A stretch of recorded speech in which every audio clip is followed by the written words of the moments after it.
Okay hello students. तो आज के लेक्चर में हम लोग फ्री रेडिकल का कुछ एक दो रिएक्शन बचा हुआ है, उस रिएक्शन के बारे में डिस्कस करने जा रहे हैं। तो उसमें पहला एक रिएक्शन है अलाइलिक सब्स्टिट्यूशन रिएक्शन। अब अलाइलिक पोजीशन क्या होता है ये अब आप लोग को अच्छे से समझ में आती होगी बात, ठीक है। तो देखो अलाइलिक यहाँ पे एक दो एग्जाम्पल हमने ले रखा है। सपोज ये कार्बन है, ठीक है। तो इस कार्बन में इस कार्बन का हाइब्रिडाइजेशन क्या है, sp3। तो sp3 carbon directly attach with sp2 carbon और अलाइलिक कार्बन, तो ये आपका अलाइलिक हो गया। अलाइलिक कितना डिग्री हो गया, ये 1 डिग्री, क्योंकि एक ही कार्बन से जुड़ा हुआ है। यहाँ पे देख लो ध्यान से, ये sp2 कार्बन है, ये sp3 कार्बन, ये sp3 कार्बन, तो ये भी अलाइलिक पोजीशन हो गया, ये भी अलाइलिक पोजीशन हो गया। यहाँ पे अलाइलिक 2 डिग्री क्योंकि 2 कार्बन से जुड़ा हुआ है, यहाँ पे अलाइलिक 3 डिग्री क्योंकि 3 कार्बन से जुड़ा हुआ है। रिएक्टिविटी की बात करेंगे तो ऑब्वियसली 3 डिग्री का रिएक्टिविटी ज़्यादा होगा देन 2 डिग्री, ठीक है। उसी तरह से मान लो यहाँ पे हमने एक एग्जाम्पल लिखा, सपोज ये है प्लस Cl2 250 डिग्री सेल्सियस पर रिएक्ट करा रहा है, ठीक है। तो ये पोजीशन जो है ये हमारा अलाइलिक पोजीशन है। तो सबसे पहले Cl2 जो है वो हाई टेम्परेचर पे रेडिकल में ब्रेक हो गया, और फिर उसके बाद जैसे ही रेडिकल में ब्रेक हो गया तो ये रेडिकल वाला अटैक करेगा इस मॉलिक्यूल पे। अब देखो बात को अच्छे से समझना, यहाँ पे हमारे पास एक ये हाइड्रोजन अवेलेबल था, एक ये हाइड्रोजन अवेलेबल था और एक ये हाइड्रोजन अवेलेबल था। अब इस तीनों हाइड्रोजन में उसने सबसे पहले 1 वाले हाइड्रोजन को निकाला, 2 और 3 वाले को नहीं निकाल रहा है। बात को समझना, 2 का हाइब्रिडाइजेशन sp2, 3 का हाइब्रिडाइजेशन sp2। तो sp2 से H जुड़ा हुआ है और यहाँ पे sp3 से H जुड़ा हुआ है। तो आपको पता है ना कि अगर मान लो ये sp2 से H जुड़ा हुआ है और sp3 से जुड़ा हुआ है H, तो ऑब्वियसली sp3 वाले का जो तुम्हारा बॉन्ड लेंथ होता है और sp2 वाले का जो बॉन्ड लेंथ होता है, sp3 का ज़्यादा होता है बॉन्ड लेंथ, तो वो ईजिली आराम से टूट सकता है।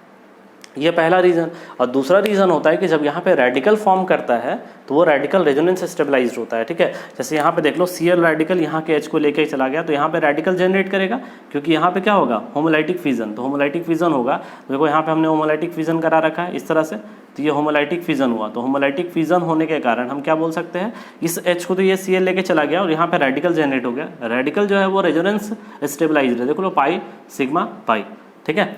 और प्लस तुम्हारा HCl बन के बाहर। तो ये जो रेडिकल बना, ये रेडिकल अब क्या होगा, दूसरे Cl मॉलिक्यूल पे Cl रेडिकल पे अटैक करके यहाँ से ये हैलाइड फॉर्म कर लेगा। तो यहाँ पे हमने क्या पढ़ा कि जो अलाइलिक हाइड्रोजन था उसका सब्स्टिट्यूशन हुआ किससे, ठीक है, तुम्हारा sp3 जो कार्बन था या अलाइलिक कार्बन था उसका सब्स्टिट्यूशन हो गया हैलोजन से। इस तरह के रिएक्शंस को हम क्या बोलते हैं, अलाइलिक सब्स्टिट्यूशन रिएक्शन, ठीक है। देखो यहाँ पे हमने कुछ एग्जाम्पल दे रखा है, इन एग्जाम्पल में आपको क्वेश्चन पूछा जा रहा है कैलकुलेट नंबर ऑफ प्रोडक्ट्स, ठीक है। अब देखो हमें अब इसमें गड़बड़ कहाँ कितने लोग करेंगे, इस चीज़ को थोड़ा सा अच्छे से समझो कि गड़बड़ कहाँ होने का चांसेज है। देखो अगर मान लो हमें एक प्रोडक्ट बनाने के लिए बोला गया तो हमने बना दिया 1 2 3 4 कार्बन था, 1 2 3 4 कार्बन, यहाँ पर हमने Cl लगा दिया, ठीक है। तो हमने कहा कि भाई इसका अगर हम बात करेंगे तो ये कायरल सेंटर हो जाएगा, तो ये कायरल सेंटर हो जाएगा, तो इसका 2 प्रोडक्ट बन जाएगा, ठीक है। तो वहीं गड़बड़ हो जाएगा क्योंकि यहाँ 2 प्रोडक्ट नहीं 2 से ज़्यादा प्रोडक्ट पॉसिबल है, ठीक है। अब देखो समझो, सबसे पहला काम आपको क्या करना है, ठीक है। सबसे पहला काम करना होगा आपको कि इसमें आपको रेडिकल बनाना है। रेडिकल कहाँ पे बनेगा, अलाइलिक कार्बन पे, यहाँ पे रेडिकल बना दो। अब देखो कि वो रेडिकल जो है, ठीक है, वो रेजोनेंस में जा रहा है या नहीं जा रहा है, ठीक है। तो देखो ध्यान से, ये रेजोनेंस में जा रहा है तो एक रेजोनेटिंग स्ट्रक्चर बना लो, ठीक है। तो अब Cl रेडिकल यहाँ आ गया इस तरह से। अब सवाल ये था कि जब हमने यहाँ पे कराया तो यहाँ तो उस तरह का कुछ भी नहीं कराया, आप यहाँ पर भी करा सकते हो। अगर मान लो यहाँ पे रेडिकल बना तो ये रेडिकल अगर रेजोनेंस में चला जाएगा तो वापस से तो वही आइडेंटिकल बन जाएगा, ठीक है। लेकिन यहाँ तो आइडेंटिकल नहीं बना, दोनों अलग अलग है। अब देखो जहाँ जहाँ रेडिकल आया है वहाँ वहाँ अटैक कराओ Cl का प्रोडक्ट देखो, ठीक है। तो सबसे पहला देखो यहाँ पे रेडिकल बना था तो एक तो यहाँ लग गया Cl, ठीक है। अब प्लस एक रेडिकल यहाँ पर है तो यहाँ पे है तो तुम्हारा क्या हो जाएगा, इसके साथ एक और प्रोडक्ट बन जाएगा तुम्हारा क्या, तो इसके साथ एक प्रोडक्ट यहाँ पे Cl लग जाएगा तो क्या बन जाएगा, यहाँ Cl लग गया, यहाँ डबल बॉन्ड, ठीक है। अब ध्यान से देखो, ये जो है ये कायरल सेंटर है तो कायरल सेंटर का 2 फॉर्म R और S फॉर्म, और यहाँ पे ध्यान से देखो इसके डबल बॉन्ड के बाद ये Gi शो करेगा, तो Gi शो करेगा तो इसका 2 फॉर्म, यानी कि टोटल तुम्हारा कितना प्रोडक्ट वहाँ पे पॉसिबल है, 4 प्रोडक्ट टोटल पॉसिबल है, ठीक है। उसी तरह से मान लो अगर हमें ये वाला सवाल बनाना है तो इस सवाल को बनाने के लिए सबसे पहले देखो रेडिकल पहले जनरेट कर लो। तो रेडिकल या तो यहाँ बनाओ, बात सेम है क्योंकि दोनों आइडेंटिकल है। अब इसका रेजोनेंस करा लो, तो रेजोनेंस इसका करा दोगे, तो रेजोनेंस करा दोगे तो यहाँ कुछ इस तरीके से यहाँ पे बॉन्ड बन जाएगा, यहाँ रेडिकल आ जाएगा, ठीक है। अब उसके बाद यहाँ से हैलोजन लगा दो, Cl, एक तो ये बन गया, और एक ये। देखो यहाँ पे कायरल सेंटर मतलब 2 प्रोडक्ट बन गया, और यहाँ पे इसके अबाउट GI पॉसिबल है मतलब इसमें 2 प्रोडक्ट हो गया। तो टोटल कितना प्रोडक्ट बन जाएगा यहाँ पे? 4 प्रोडक्ट फॉर्म करेगा।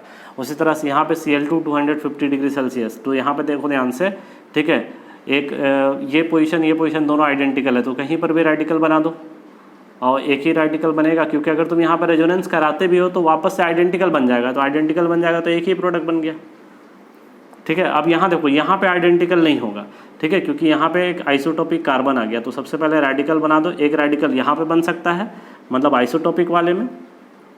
अब समझो ध्यान से कि जब यहाँ पे रेडिकल फॉर्म कर जाएगा तो ये इस तरीके से मान लो कि रेजोनेंस में चला गया, ठीक है। देखो इस प्रोडक्ट को यहाँ पे अच्छे से समझते हैं, ठीक है, अच्छा क्वेश्चन है ये,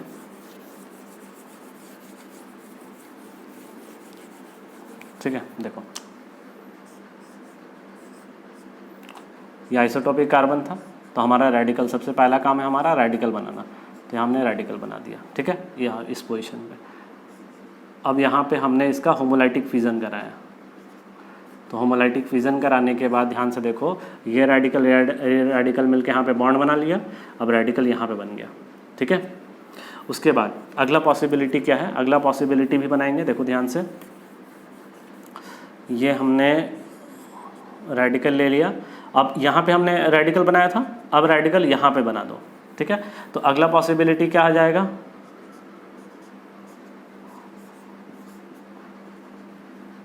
ठीक है, ये आइसोटोपिक कार्बन हो गया हमारा और यहाँ पे बॉन्ड बन गया, ठीक है। तो अब यहाँ पे देख लो, जहाँ जहाँ रेडिकल आया है वहाँ तुम्हारा अलग अलग हैलाइड, जैसे यहाँ का हैलाइड क्या बन जाता, तो ये आइसोटोपिक कार्बन Cl। उसी तरह से यहाँ का हैलाइड क्या बन जाता है, यहाँ पे Cl। उसी तरह से यहाँ पे क्या बन जाता है, Cl, और एक प्रोडक्ट यहाँ पे बन जाता है, ठीक है। तो इस तरह से ये सभी पॉसिबल प्रोडक्ट्स हमारा फॉर्म कर गया। तो देख रहे हो ना कैसे अलाइलिक सब्स्टिट्यूशन हम लोगों को कराना है। तो इस तरह का अलाइलिक सब्स्टिट्यूशन का क्वेश्चन कभी भी आएगा तो आपको हर पॉसिबिलिटी में चेक करना, अगर रेजोनेंस करा के अगर अलग रेडिकल फॉर्म करता है, देख रहे हो ना यहाँ पे सभी में अलग अलग रेडिकल फॉर्म कर रहा है। तो अगर हमारा अगर सारा प्रोडक्ट्स के बारे में बात करें तो एक प्रोडक्ट तो हमारा ये बन गया, दूसरा प्रोडक्ट हमारा ये बन गया, तीसरा प्रोडक्ट हमारा ये बन गया, चौथा प्रोडक्ट हमारा ये बन गया। तो मतलब इसमें 4 प्रोडक्ट बना। अब इसमें कायरल सेंटर भी हम लोग को देखना होगा। ऐसे यहाँ पे चेक कर लेते हैं, तो यहाँ पे चेक करोगे तो ये कायरल सेंटर है, ठीक है, तो यहाँ पे कायरल सेंटर है। उसी तरह से यहाँ चेक करोगे, यहाँ पे कायरल सेंटर है, यहाँ चेक करोगे तो यहाँ भी कायरल सेंटर आ रहा है। उसी तरह से मान लो कि जब तुम यहाँ पे चेक करोगे तो ये भी कायरल सेंटर आ रहा है, मतलब 4, और चारों का तुम्हारा 2 प्रोडक्ट, मतलब कि 4 × 2 8। तो टोटल पॉसिबल प्रोडक्ट्स इसका कितना बन जाएगा, 8 प्रोडक्ट बन जाएगा। इसी तरह से मान लो एक और अगर क्वेश्चन बनाया जाए, मान लो ये CH3 और इसमें हमने लिख दिया Cl2 और 250 डिग्री सेल्सियस, याद रखोगे। इसी तरह से Br2 भी लिख दे और Hν लिख दे, 250 की जगह Hν भी लिखेगा तो यहीं पर सब्स्टिट्यूशन कराएंगे, अलाइलिक सब्स्टिट्यूशन, ठीक है। Cl2 यानी कि अगर मान लो ऐसा लिखा हुआ रहता Br2 Hν, या मान लो क्या लिखा हुआ था Cl2 Hν, तो सबका प्रोडक्ट क्या बन जाएगा, देखो ये तो बन गया CH2 Cl, अलाइलिक का सब्स्टिट्यूशन करा दिया हमने। उसी तरह से यहाँ पर भी अलाइलिक सब्स्टिट्यूशन करा दिया और यहाँ पे Br लग जाएगा, CH2 Br लग गया। इस तरह के प्रोडक्ट तुम्हारा पूछे जाते हैं। तो ये अलाइलिक सब्स्टिट्यूशन का तुम्हारा सबसे बड़ा डिमेरिट ये है कि यहाँ पे टेम्परेचर जो है वो 250 डिग्री सेल्सियस यूज़ हो रहा है। तो इतना ज़्यादा हाई टेम्परेचर यूज़ करना पड़ रहा है अगर अलाइलिक सब्स्टिट्यूशन के लिए। देखो इस टेम्परेचर को मिनिमाइज़ कर सकते हैं by using A special reagent, ठीक है। तो उस रिएजेंट के बारे में हम लोग डिस्कस करेंगे, पहले यहाँ तक लिख लो उसके बाद।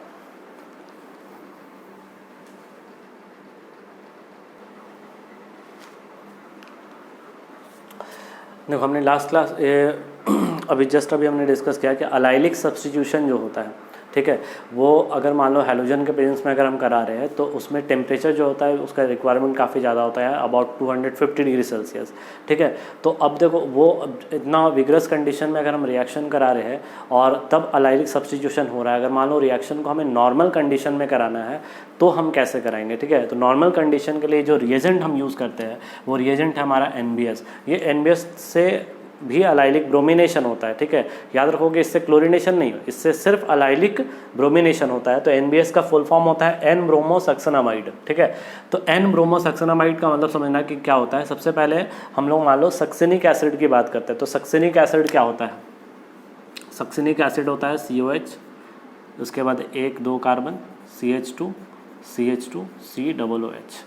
ठीक है, ये सक्सेनिक मान लो एसिड जो है, ये सक्सेनिक एसिड को सबसे पहले हम रिएक्ट कराते हैं किसके साथ? ठीक है, सपोज मान लो हमने अमोनिया के साथ रिएक्शन करा दिया। अमोनिया से रिएक्शन कराने के बाद बनता है सबसे पहले सक्सेनामाइड।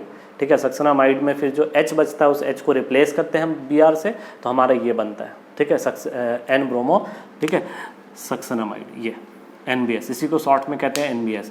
तो अब जैसे मान लो कि ये कहाँ से बना, ये तो चलो ठीक है, इसके बारे में हम लोग को उतना जानकारी की आवश्यकता नहीं है। अब हम लोग आगे बढ़ते हैं कि NBS जब भी तुम्हारा हम लोग बात करते हैं तो NBS के साथ हमेशा HBr अवेलेबल होता है। NBS सिर्फ लिखेगा, HBr कभी नहीं लिखेगा। तो हम लोग को ऐसा मान के चलना है कि जो HBr है वो NBS के साथ हमेशा अवेलेबल है एज अ इम्प्योरिटी। ठीक है, तो इस HBr को हमेशा याद रखोगे, ये आपको मैकेनिज्म में हेल्प करेगा। ठीक है, अब देखो ये आपका अलाइलिक कार्बन हो गया, तो ये अलाइलिक कार्बन हो गया, तो इस अलाइलिक कार्बन के H को रिप्लेस करेगा कौन? Br। तो यही अलाइलिक ब्रोमिनेशन हो रहा है। अब मान लो कि अलाइलिक ब्रोमिनेशन हो रहा है तो इसका क्लोरिनेशन कैसे कराएंगे? ठीक है, तो क्लोरिनेशन के लिए ऐसा नहीं यहाँ पे Cl लगा दोगे। ठीक है, ये सिर्फ NBS के साथ वैलिड है। तो Cl यहाँ पे अगर हमको चाहिए तो क्या करा देंगे? Halogen exchange reaction. तो हमने तो अब हैलोजन एक्सचेंज रिएक्शन में पढ़ लिया कि किसी को किसी से भी वहाँ पे सब्स्टिट्यूशन हैलोजन को करा सकते हैं by using suitable reagent in suitable solvent. तो मान लो Br है तो एक Cl से रिप्लेस करना, तो Cl से रिप्लेस करना तो एक Cl माइनस को लेकर आएंगे और यहाँ से Br को रिप्लेस करा देंगे, Cl आ जाएगा। तो यानी कि हम पहले ब्रोमिनेशन करा लेते हैं और अगर क्लोरिनेशन का रिक्वायरमेंट होगा तो हैलोजन एक्सचेंज रिएक्शन से क्लोरिनेशन भी करा सकते हैं वहाँ पे। ठीक है, तो यहाँ पे हमने NBS लिया, अलाइलिक कार्बन के H को रिप्लेस कर दिया Br ने। अब समझे यहाँ पे बात को, मैकेनिज्म क्या कहता है?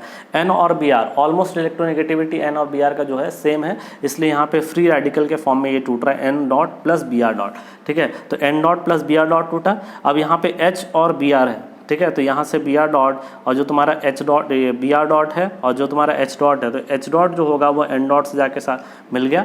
ठीक है, तो यहाँ से Br डॉट और Br डॉट मिलके दो तुम्हारा Br रेडिकल जनरेट कर लिया, यानी कि 2 Br रेडिकल हो गया और ये N डॉट जो है वो H के साथ तुम्हारा NH फॉर्म कर लिया। ठीक है, अब समझो यहाँ पे ये जो 2 Br रेडिकल है वो कैसे रिएक्ट करेगा? तो एक Br रेडिकल आया यहाँ पे अटैक कर रहा है, तो हमें पता है ना कि सिर्फ स्मॉलेस्ट एटम पे अटैक करता है। तो यहाँ पे इसके H को लेकर गया तो Br डॉट इसके H को लेकर चला गया, तो क्या बन गया? HBr, और यहाँ पे रेडिकल जनरेट कर दिया, देख लो। अब उसके बाद इस रेडिकल के साथ Br रेडिकल तो एक ही इक्विवेलेंट यूज़ हुआ है, एक और इक्विवेलेंट बचा हुआ है, तो एक और इक्विवेलेंट जो है वो Br रेडिकल के साथ यहाँ पे CH2 Br फॉर्म कर लिया। ठीक है, अब देखो जैसे यहाँ पे कुछ एग्जांपल कर रहे हैं, ऐसा मान लो ये एक एग्जांपल है, इसमें ध्यान से देखो, हमें पूछा जा रहा है कि बताइए प्रोडक्ट क्या बनेगा NBS के साथ। तो यहाँ पे 3 डिग्री अलाइलिक कार्बन है और ये 2 डिग्री अलाइलिक कार्बन है, इसलिए तुम्हारा प्रोडक्ट यहाँ पे Br लग गया, ये हो गया आपका मेजर। ठीक है, यहाँ पे Br नहीं लगेगा। तो चूंकि तुम्हारा एक इक्विवेलेंट लेते हैं इसलिए जो प्रोडक्ट यहाँ पे फॉर्म करता है वो एक ही प्रोडक्ट फॉर्म करता है, इसलिए तुम्हारा पॉसिबल प्रोडक्ट्स जो है वो हम लोग हमेशा एक की बात करते हैं। जैसे मान लो ये मेजर बन गया, ये हमारा माइनर बन गया।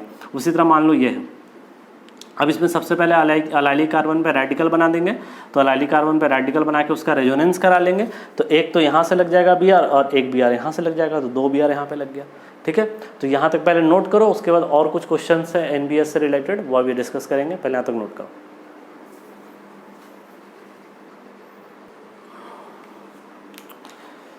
देखो यहाँ पे हमने कुछ सवाल दिया है, इन सारे सवाल में देखो आप लोगों को बस करना क्या है कि सिंपल अलाइलिक पोजीशन आप ढूंढ लो। ठीक है, अलाइलिक पोजीशन ढूंढोगे सवाल बनता जाएगा। देखो अलाइलिक पोजीशन यहाँ हो गया, यहाँ हो गया, तो मैं बस यहाँ पे मार्क कर दे रहा हूँ। ठीक है, आप दोनों में से जो सूटेबल लगता है, ठीक है, इस तरह के अलाइलिक पोजीशन को देखो, यहाँ पे कुछ क्वेश्चन को हमने मार्क कर दिया, बस जहाँ जहाँ अलाइलिक पोजीशन है वहाँ आपको क्या लगा देना है? Br लगा देना। जैसे मान लो यहाँ पे अलाइलिक पोजीशन था तो हमने यहाँ पे लगा दिया Br। ठीक है, उसी तरह से मान लो कि ये वाला सवाल है, इसमें देखो यहाँ पे 1 डिग्री अलाइलिक है, ये 2 डिग्री अलाइलिक है, तो हमें हमेशा मेजर प्रोडक्ट बनाना है। ठीक है, तो यहाँ पे क्या लग गया? Br, और ये क्या बन गया? ऑप्टिकल सेंटर, मतलब इसका कितना प्रोडक्ट बन जाएगा? 2 प्रोडक्ट बन जाएगा। ठीक है, तो इस तरह से तुम्हारा और भी सवाल है, इन सारे सवाल में आप लोग ठीक है क्वेश्चन को बनाना और उसके बाद इन क्वेश्चन का फिर हम लोग डिस्कशन करेंगे। ठीक है, तो इस लेक्चर के लिए इतना ही। Okay, thank you.